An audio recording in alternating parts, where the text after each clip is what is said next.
চোখের বালি।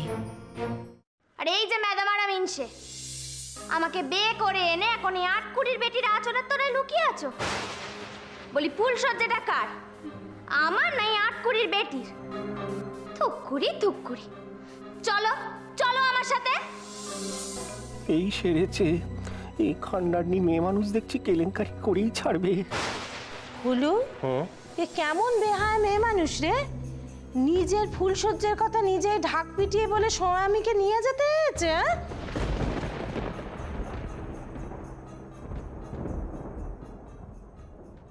কি ব্যাপার আশা, আজ এত তাড়াতাড়ি বিছানা করছো যে? কালকে যে অনেক সকাল সকাল উঠতে হবে। কালকে যে আমাদের নতুন বউয়ের বাপের বাড়ির লোকজনরা আসবে। মামা বাবু গিয়ে ওনাদের সবাইকে নেমন্তন্ন করেছেন। রান্না, তারপর বাজার হাট, কালকে যে মেলা কাজ আছে। হ্যাঁ সেটা তো বুঝলাম, কিন্তু নিমন্ত্রিত করা হয়েছে শুধুমাত্র নতুন বউয়ের বাপের বাড়ি লোকদের। তাহলে আর সমস্যা কোথায়? ওই কটা লোকের রান্না তো তোমার সই একাই সামলে নিতে পারবে। আর বাজারের ব্যাপারটা বিহারি মা বাবু ওনারা তো আছেনই। আসলে বালি তো এই বিয়েটাকে মেনে নেয়নি। আর সুহাসের প্রতি এত বড় অন্যায়টা হয়েছে বলে বেহারি ঠাকুরপো খুব অসন্তুষ্ট। ওনারা দুজনেই এই বিয়ের কোনো কাজে থাকবেন না, এরকমটা বলে দিয়েছেন। আচ্ছা, আপনি আমাকে একখানা কথা বলুন দেখি, এই বিয়েটাকে কি আপনি মেনে নিয়েছেন? দেখো আশা, না মেনে উপায় কি আমার কাছে? যদি বিয়েটাকে না মানি তাহলে ওই মেয়েটার কি অবস্থা হবে একবার ভেবে দেখেছো?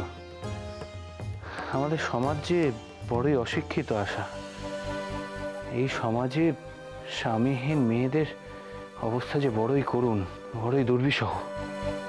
তাহলে একবার ভাবুন তো, আমাদের দেশের বেদবাদের কত কষ্ট। এই যে সূর্য বালি, এদের জন্য আমার ভারী কষ্ট হয়। ওদের জীবন যে শুরু হওয়ার আগেই শেষ হয়ে গেল। এই যে বালি, সে তো কত গুণী, কত লেখাপড়া শিখেছে, কিন্তু তাও সবার কাছে সব সময় তাকে বারে বারে হেনস্থা হতে হয়। কি আর করবে বলো? যার ভাগ্যে যেটা লেখা আছে তাকে তেমনটাই ভোগ করতে হয়। আচ্ছা, বালি তো আর 5 জন বেদবাদ থেকে একদম আলাদা। সে তো অনেক লেখাপড়া শিখেছে, আর মনের দিক থেকেও বালি অনেক উঁচু। তা বালির জন্য কি আমরা কিছু একটা করতে পারিনি? দেখো আশা, আমাদের সাধ্যের মধ্যে যা আছে আমরা তো করার চেষ্টা করছি। এরকম তো নয় যে তোমার বালি জলে পড়ে রয়েছে, তার মাথায় একটা ছাদ আছে, খাওয়া পড়া কোনো কিছুতেই তার কোনো অভাব নেই। কিন্তু তবুও সে যে আমাদের আশ্রিতা। এই সংসার তো তার সংসার নয়। বালির যদি নিজের একটা সংসার থাকতো তাহলে তো বালি কত সুখী হতো। সেটা বুঝতে পারছি, কিন্তু কি আর করবে বলো আশা? ভাগ্যকে তো কেউ পাল্টাতে পারে না। আচ্ছা, ভাগ্যকে তো চাইলেই বদলানো যায়। ভাগ্যকে বদলাবে কি করে? কেন? আমরা যদি বালির আরেকটা বিয়ে দিই তাহলে তো বালির আর কোনো কষ্ট থাকবে না। আশা, কি হয়েছে? আমি কি কিছু ভুল বললুম? এসব ভুলভাল আজগুবি কথা তোমার মাথায় কে ঢোকাচ্ছে? হ্যাঁ, কে ঢোকাচ্ছে বলো? সব আজে বাজে চিন্তা এক্ষুনি নিজের মাথা থেকে দূর করে দাও।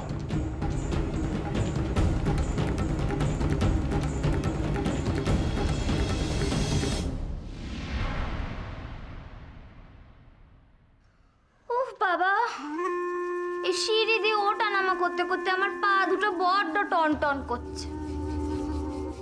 এই যে, এদিকে এসো তো, তোমার সাথে আমার কিছু কথা আছে।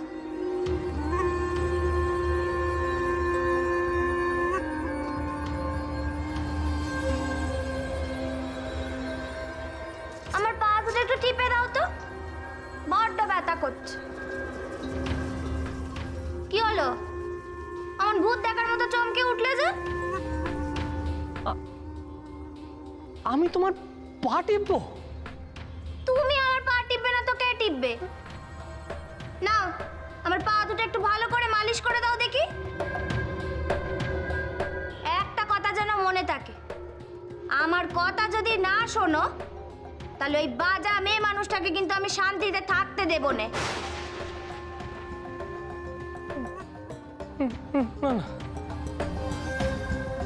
কি হলো, কি শুরু করো?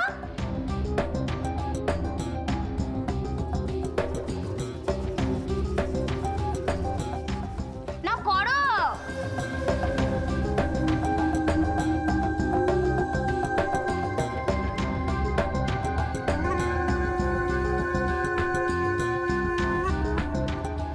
একটা কথা তোমায় বলে রাখি, এ বাড়িতে ওই স্বামী সেবা করা, শ্বশুর শাশুড়ির হুকুম তামিল করা, তারপরে ওই হেসেলের কাজকর্ম, এসব কিন্তু আমি করতে পারবো না।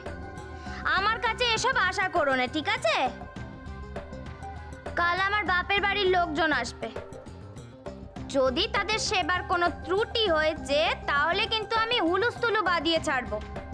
কি কাণ্ডারনি মেয়ে মানুষ রে বাবা, এ তো মনে হচ্ছে কাল থেকে মায়ের সাথে কুরুক্ষেত্র লাগাবে। না, আমি এ বাড়িতে থাকবোই না, সন্ন্যাস নেব আমি। কি হলো, কি বোবাই ধরলো নাকি? না মানে মরণ, এমন বাপকানা করছে যেন পর স্ত্রীর ঘরে সে দিয়েছে। আরে আরে সুহাস কি করছো বলো তো? হ্যাঁ, আরে এখন বুঝি রঙ্গ করার সময়? শিগগিরই নিচে যাও, নইলে কিন্তু কপালে দুঃখ আছে বলে দিলুম। আজ থেকে কপালে আমার সুখে সুখ, আজ থেকে হেসেলে আমার ছুটি। সত্যি সত্যি সত্যি তিন সত্যি।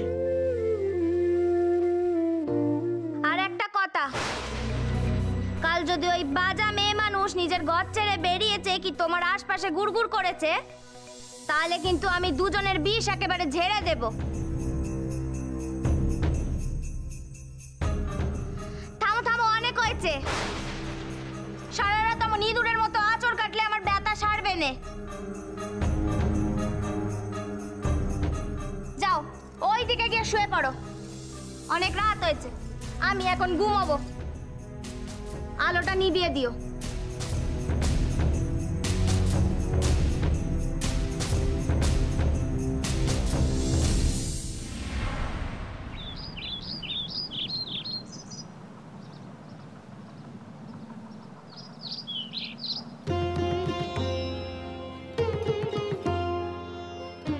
কি হলো সুভাষ, তুমি এমন ঘুম মেরে বসে আছো কেন?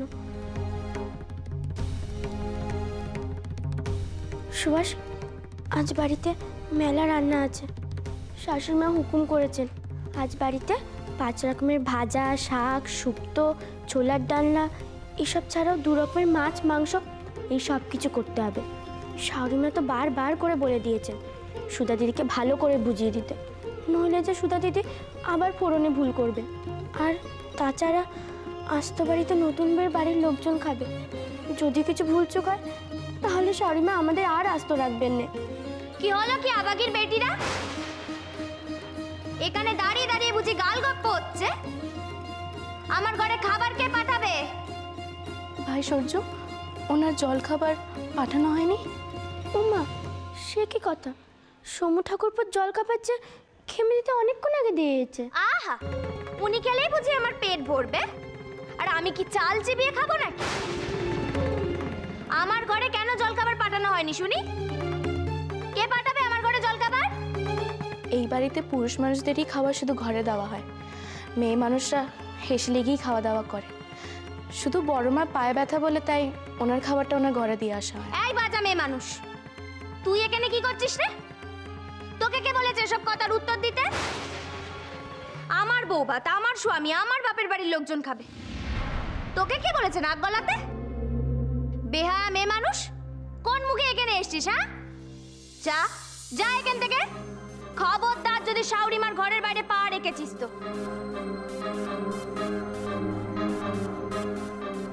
আর এই যে তুমি,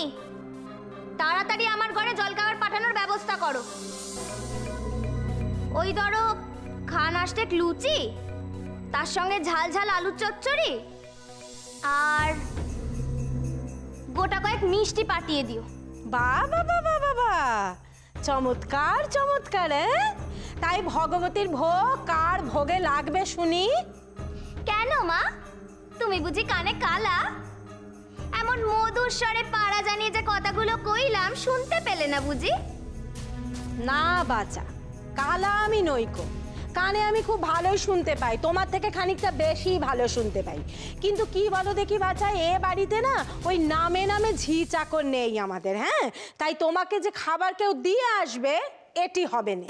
তোমার যদি খিদে পেয়ে থাকে খুব, তাহলে তোমাকে ওই হেসেলে গিয়েই খেতে হবে। বেশ তো, আমার ঘরে যদি খাবার না পাঠানো হয় তাহলে আমি দাঁত দিয়ে কুটোটি কাটবো না।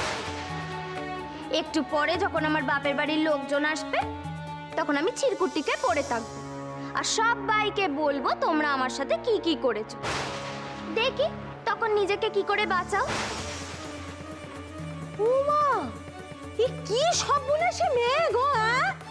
ও সমু, বলি সমু রে বাপ, আমার কোথায় গেলি? আয় বাচ্চা আয়, দেখ তোর বউ কি বলছে, একবার নিজের কানে শুনে যা। ওনাকে ডেকে পাঠানোর কোনো দরকার নেই মা, ওনাকে যা শোনানোর আমি কাল রাতেই শুনিয়ে দিয়েছি। ভালোই ভালো আমার ঘরে খাবারটা পাঠিয়ে দিও, আমি আমার ঘরে চললুম।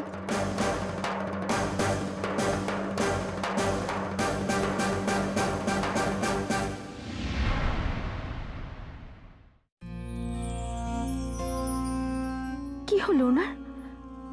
কাল দুপুরের পর থেকে একটিবারও এলেন না আমার কাছে। বিকেলের মলমটা খেমিকে দিয়ে পাঠিয়ে দিলেন। কি নিয়ে উনি এত ব্যস্ত?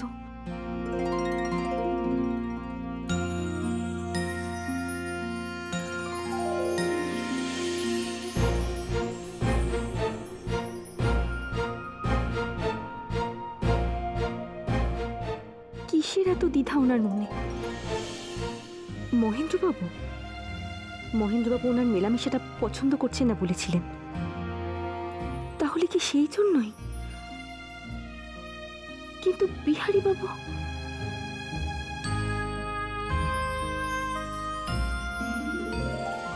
খেমি, খেমি, একবার এদিকে শুনে যাস তো।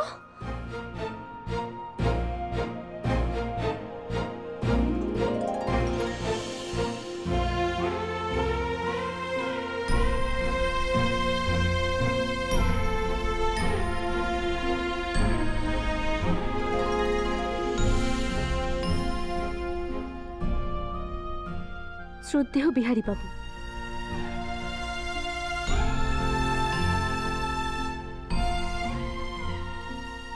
মনের সাথে অনেক যুদ্ধ করিয়া শেষে হার মানিলাম।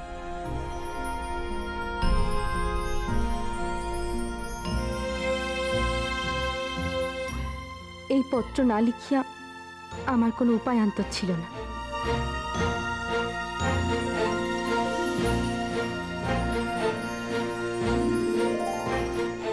গতকাল হইতে একটিবারও আপনি আমার ঘরে আসেন নাই।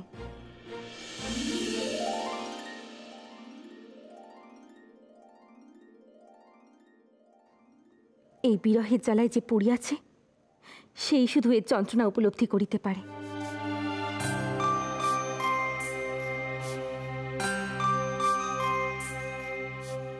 এমন করিয়া এই অভাগীকে সাজা দিবেন না।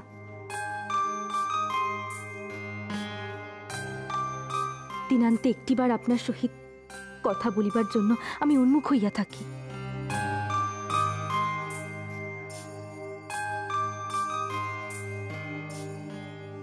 এইটুকু সংঘসুধা হইতে আমাকে বঞ্চিত করিবেন না।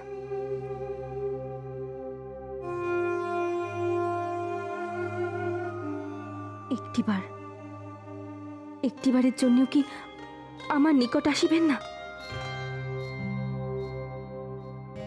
উত্তরের অপেক্ষায় রইলাম। ইতি বিনোদিনী। বিনু দিদি, বিনু দিদি, তুমি আমায় ডাকছিলে? ও এসেছিস? হ্যাঁ, শোন, তোকে আমার একটা কাজ করে দিতে হবে।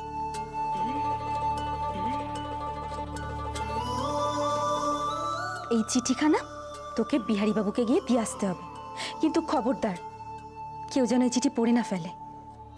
তুই পারবি তো? খুব পারবো। আমি চুপি চুপি গিয়ে বিহারি দাদা বাবুর হাতে চিঠিখানা দিয়ে আসবো। ও নিয়ে তুমি কিচ্ছু ভেবো না।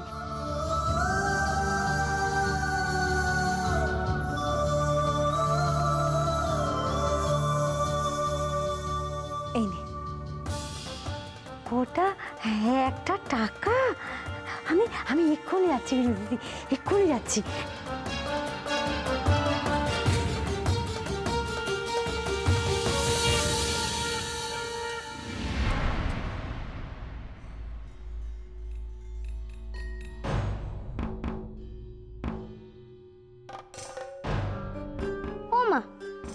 ওই ঝিটা না আঁচলের তলে কি নুকিয়ে নুকিয়ে নিয়ে যাচ্ছে।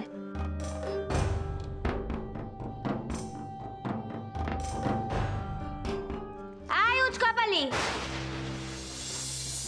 হার জ্বালানি মেয়ে মানুষ, কোথায় যাচ্ছিস রে? আমি আমাকে বলছো? না তো কি তোর শৌরকে বলছি গোড়ামুখী? কোথাও নড়বি না এখান থেকে। কি চুরি করেছিস দেখা দেখি। আমি? হে কি কথা বলছো গো? আমি চুরি করিনি। হে ভগবান, এসব কিসব কথা বলছে গো? থাম, অনেক যাত্রাপালা হয়েছে। কি হাতালিও ঘর থেকে তাই বল। তোকে তো দেখলুম ওই বেদবার ঘর থেকে বেরোলি, তা কি মাল করি নিয়ে এলি দেখা দেখি। তাড়াতাড়ি বের কর, নইলে কিন্তু আমি চেঁচিয়ে বাড়ির লোক জড়ো করবো। তোমার দুটি পায়ে পড়ে গো নতুন বউ, তুমি বিশ্বাস যাও আমি কিচ্ছু চুরি করিনি গো। তুমি আমায় ছেড়ে দাও গো নতুন বউ, তুমি আমায় ছেড়ে দাও। ওঠ ওঠ এখান থেকে। মরণ এমন নকশা করছে যেন ভাজা মাছটা উল্টে খেতে জানে নেকো। শিগগিরই বল কি হাতালি, নইলে কিন্তু এ বাড়ির ভাত তোর কপাল থেকে জন্মের মতো উঠে যাবে।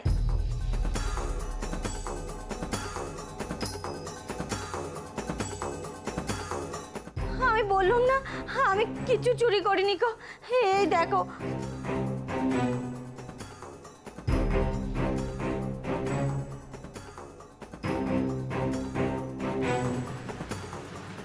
পত্তর, রঙিন পত্তর। এইবার বুঝেছি, তুই ওই বেদবার হয়ে দুধগিরি করছিস। ওর প্রেম পত্তর ঠিকানায় পৌঁছচ্ছিস, তাই তো? বেশ,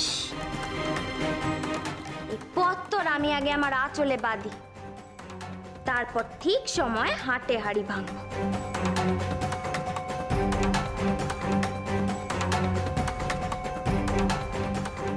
লক্ষ্মী বউ দিদি, তোমার দুটি পায়ে পড়ি, আমাকে আমাকে এই কাগজখানা দিয়ে দাও। নিবি? বেশ তো, তাহলে বল পত্তরখানা কাকে দিতে যাচ্ছিলি? কাউকে না, আমি সত্যি বলছি কাউকে না। আমি তো ঝাড় দিতে গিয়ে পেলুম, তাই ফেলে দিতে যাচ্ছিলুম। তাই বুঝি? খুব শিয়ানা হয়েছ না? দাঁড়াও, আমি এই পত্তর সবাইকে দিয়ে পড়াবো, তাহলেই বোঝা যাবে কে কাকে এই পত্তর লিখেছে।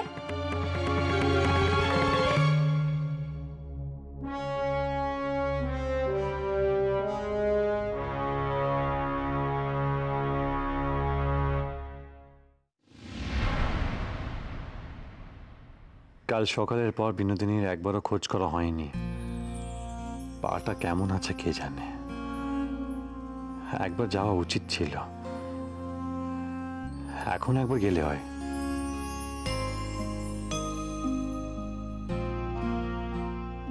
কিন্তু কাল মহিন্দা যেভাবে, যেই না দেখেছো বাড়ির সবাই বউ ভাতের অনুষ্ঠান নিয়ে মেতে রয়েছে, অমনি তুমি বিনোদিনী দেবীর পদসেবা করতে ঢুকেছো। কি ভাবোটা কি তুমি নিজেকে? তুমি একাই চালাক।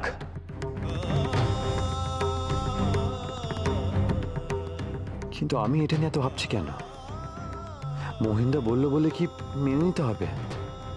আমার নিজস্ব কোনো ইচ্ছে অনিচ্ছে, পছন্দ অপছন্দ কি থাকতে পারে না?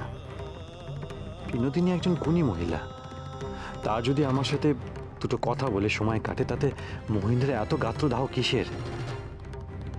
বিনোদিনী যদি মহিন্দাকে পছন্দ না করে, তাতে তো আমার কিছু করণীয় নেই।